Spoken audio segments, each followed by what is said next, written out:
Alan Cylinder. This is my daughter Chelsea Cylinder. We're Cylinder.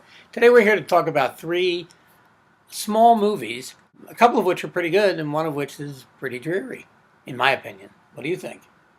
Well, I think we have slightly different opinions, but let's tell you what movies we're talking about. That's an excellent idea, and the three movies are... The first one is I, Origins, the second one is And So It Goes, and the third is Wish I Was Here. So I guess let's start with I, Origins. What did you think about that? The other two movies are more of the in the same vein. I, Origins is a kind of a thoughtful science fiction or science drama. Hard to tell what your new age drama. It's hard to exactly pinpoint it, and that's, I think, one of the reasons why several people I've discussed it with haven't really cared much for the movie. But I actually thought it was pretty good. I thought that Michael Pitt was good in the movie, and I thought Mike Cahill, who wrote and directed it, it's his second movie. I thought he did a pretty nice job with this, and it actually is a movie that, for much of the movie, I didn't know where it was going. So it continued to surprise me in different ways. And you can't say that about too many movies, because usually even movies lately that you like, you just sit there and watch it and you know which way they're going to end up. This film wasn't like that, although by the time it neared its conclusion, I did know where it was going to end up. But yeah, I was about to say, like, the last maybe third is very predictable. But not predictable in a bad way. It's just predictable. It is predictable. But the first two thirds, you're not really sure where he's going with it or what's going to happen next. And it's nicely low-key. It's not a noisy movie like a lot of movies that are out today. And I'd have to say I'd recommend I, Origins. Yeah, you know, I actually, when I saw it, I can't really pinpoint exactly what I didn't love about it, but when I was watching it, I just wasn't fully absorbed in the movie like I would like to be. I did really appreciate the fact that it wasn't a very loud, noisy film like you were talking about. When I heard the title I, Origins, I don't know, it reminded me of like I, Robot, which I love I, Robot, see what you mean, but it just had that sort of title, and I thought it was going to be really noisy. But it's not. I agree, Michael Pitt, very good. I liked it, I would say.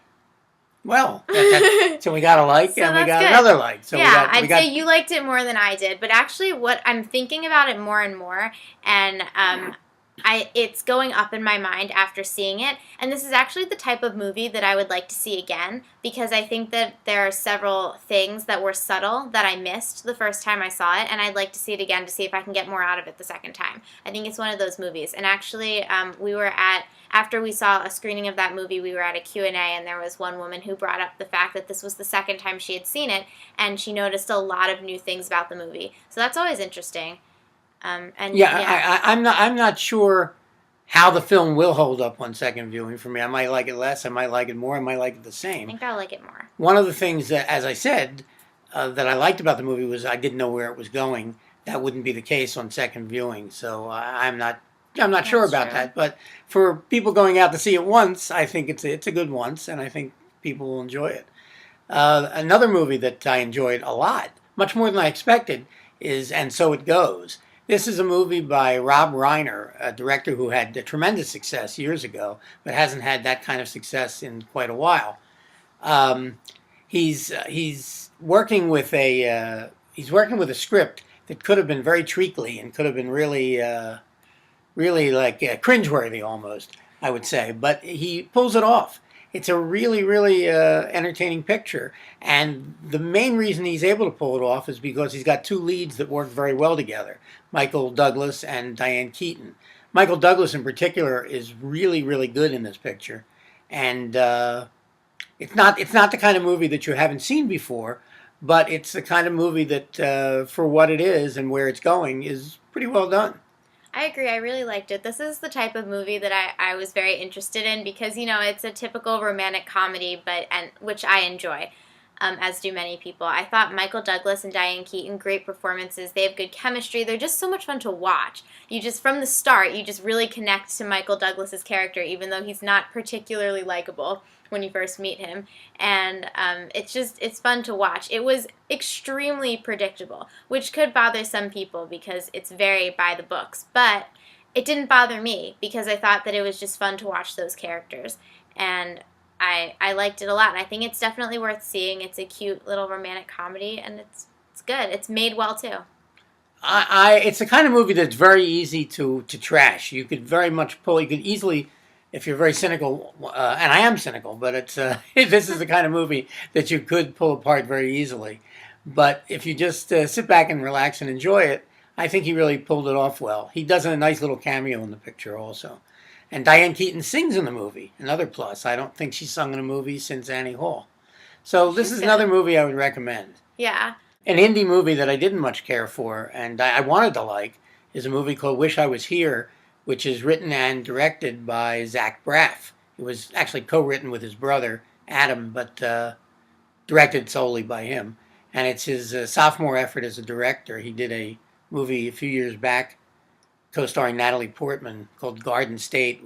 And people really liked this film, particularly for its soundtrack. I think it was it had a CD actually that sold very well, and I thought the movie was okay at the time. I haven't seen it lately. This movie is less than okay. It's got long drawn out scenes of people dying, long speeches. It's just a dreary movie, and it's paced like a sitcom. Even though it's dreary, it has sitcom sensibilities about it, and he of course worked in a sitcom for years, but this is a movie that I'm not very fond of.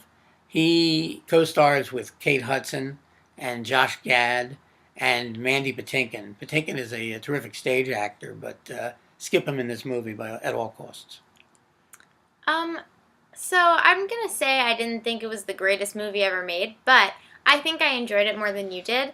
I really liked the way it started off. I thought it had such promise when it first started off. It seemed like it was going to be a lot of fun. It did have a lot of promise. It did. In that opening scene, it's funny, and you immediately connect to the characters, and you want to watch them, and it's good. But yeah, I think the film ends up a little drearier than necessary, but I had fun watching Zach Braff because I just think he's enjoyable to watch. I liked Kate Hudson, too. I liked the daughter, I thought was good. And I liked actually both kids. I liked the son too. I liked it. I think it was a little longer than it needed to be. So do you remember the running time? I 3 hours. I'm not sure. This is not a movie I hate. I might want to add by any means, but it's just a movie that just kind of laid there, and I found kind of disappointing. It does start off with a lot of promise. It starts off with some different ideas actually, and you think, oh, this could be something. Yeah. But it isn't. It has a bunch of different ideas going, most of which are not interesting. Ashley Greene has a cute cameo in the film. Oh yeah. Whatever that means.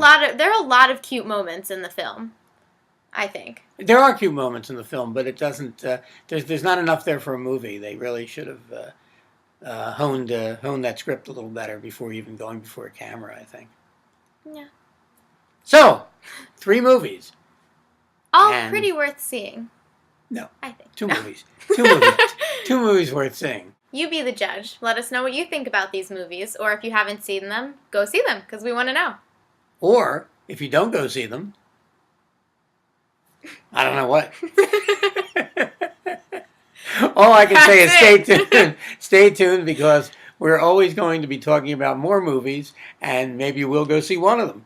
Or maybe you won't. Likely.